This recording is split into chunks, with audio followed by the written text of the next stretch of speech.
Tom Holland has returned to the cinemas in the midst of our drastically changed reality to play an orphan once again. And it's not just Holland, but also Robert Pattinson and Sebastian Stan who have departed from their heroic personas to deliver power-packed performances in The Devil All the Time. Religion, crime, and an incredibly dark plot come together in The Devil All the Time to give us a haunting message about the cruelties of human temptation. The intense psychological thriller might not give you jump scares, but its slow-burning narrative is filled with gore and astonishing moments. So let's take a look at the scenes in The Devil All the Time that, for one reason or another, left my jaw hinged off my face. And because nothing goes without saying here, please be warned that there will most definitely be spoilers ahead. Come on out so we can have us a talk! The Devil All the Time kicks off in the quiet Midwestern town of Knockemstiff, Ohio, where the Russell family leads a modest life. Sounds pretty normal, right? Well, buckle up, because we're about to derail into the murky depths of the film, which director Antonio Campos doesn't take too long to plunge in. So the Russells seem like a nice happy family, but we don't see much of that. The film takes a detour to take us into Willard Russell's days as a soldier in the South Pacific, where he comes across Sergeant Miller Jones mounted on a freaking stake. And in case you're wondering, this isn't just an ordinary stake, but a giant cross. Now, religion is basically the lifeblood of the film. You'll find that every action or its roots in this thriller prominently circles back to religion. So it's unsurprising that Campos chose to begin with this premise, but only in retrospect. For first-time watchers who have no regards to subtextual themes and came to see Tom Holland's changed accent, aka me, this scene was pretty darn surprising. Despite his harrowing experiences in Solomon Islands, Willard Russell makes it back to Ohio. He then heads to the neighboring town to reunite with his family, but not before meeting and falling in love with his future wife. Willard's mother, however, has made a devout promise that in exchange for his safe return from the war, she would see to it that he marries a girl called Helen. But when she takes him to church to see Helen 4 days later, what would have been a routine sermon takes a bizarre turn. The man who leads the service would turn out to be Roy Lafferty, a passionate preacher whom I'll bring up more than once today because of the truly wild things he does. But let's start off with the strangest and arguably the grossest of them all. Roy pours a jar of spiders straight onto his face to put on display of his faith in God. Talk about a Tom Holland film, and there's gotta be spiders in some capacity, eh? Years pass by, but we see that the townspeople haven't warmed up to the Russell family. We see them get mocked only once, but based on what I'm about to describe next, it's a persistent problem. So when Charlotte asks him to get her some sugar, a frustrated Willard drives into town with Arvin and thrashes up the people who make fun of him. It's astonishing to see a man who is usually as agitated as a sea of calm lash out so viciously at a couple of neighborhood bullies. And let's not forget that this happens only about 20 minutes into the film when its full capacity for darkness has not yet been unleashed.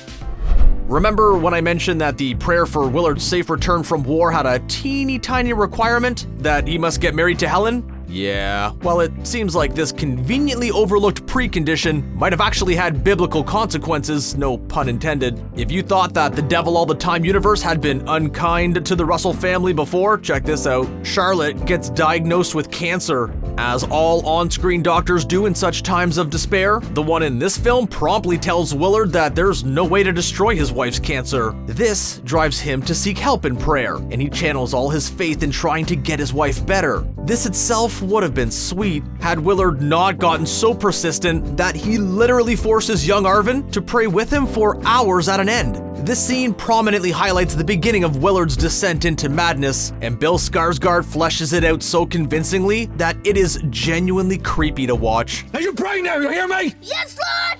Save my mama, Lord!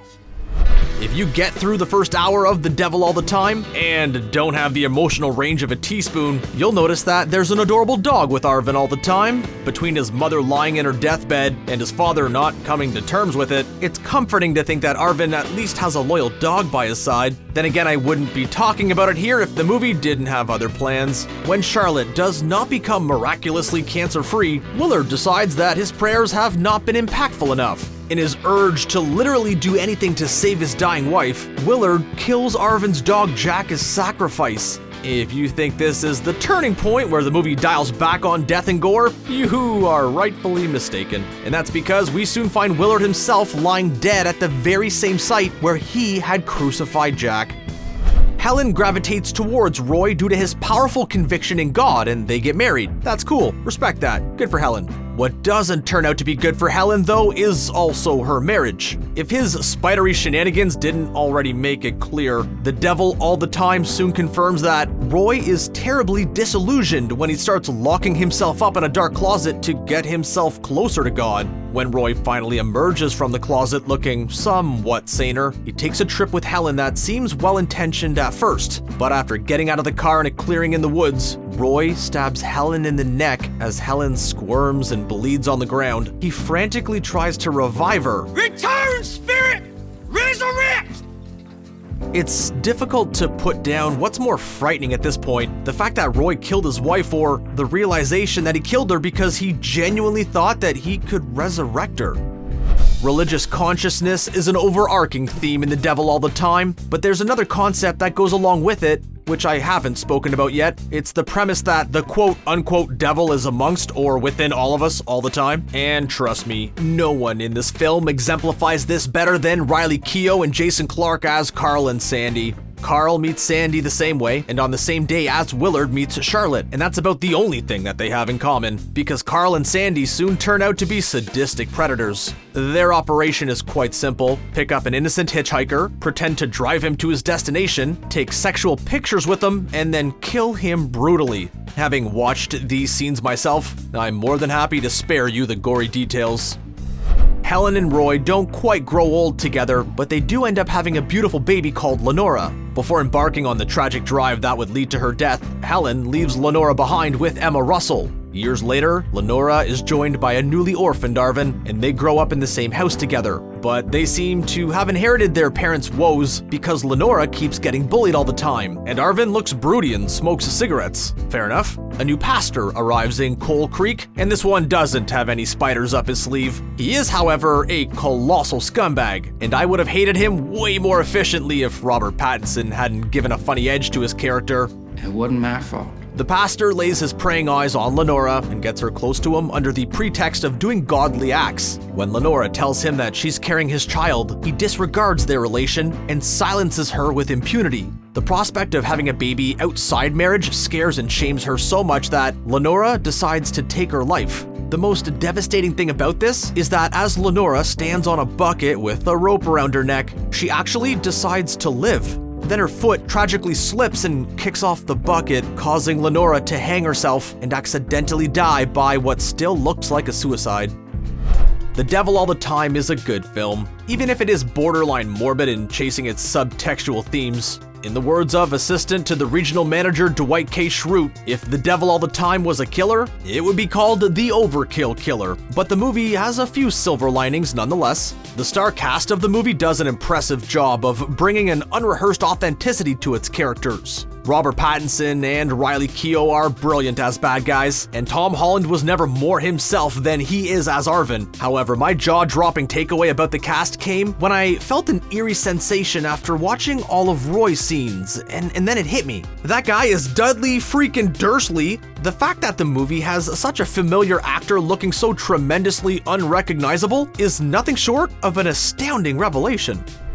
Arvin Russell is not your typical boy. He has a few happy moments in the film, but even those are touched by significant amounts of loss and sorrow, like when his uncle gifts him his father's old gun. Arvin can't help but revisit his disturbing childhood in spite of appreciating the gesture. But despite his bleak circumstances, Arvin remarkably remains a crusader of good throughout the film. All his deadly encounters result in the bad guys being brought to justice, while Arvin miraculously gets by without a scratch. When he drives away in a stranger's car at last, there's no reason to believe that Arvin would be safe in that situation. Even the narrator makes this clear while Arvin fights to stay awake in the car. One thing over here is uncanny though, and if you take a closer look, you'll notice it too. The guy who Arvin drives away with bears a little resemblance to Jesus himself. Now I know that it's a far shot to suggest that it was Jesus himself who drove Arvin to a new home, because that has just not been particularly established by the film. We do, however, get a few glimpses of what could be Arvin's future,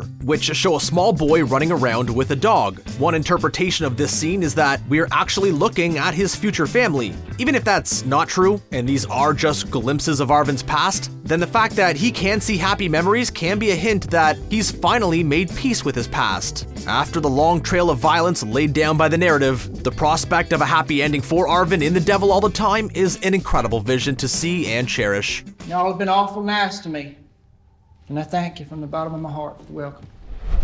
That brings this topic to an end, guys. Thank you so much for sticking around and watching. If you liked the video, don't forget to share it and drop a comment below about what you thought of the film. And if you'd like to see regular updates on our latest uploads, hit that bell icon and subscribe to ScreenRant.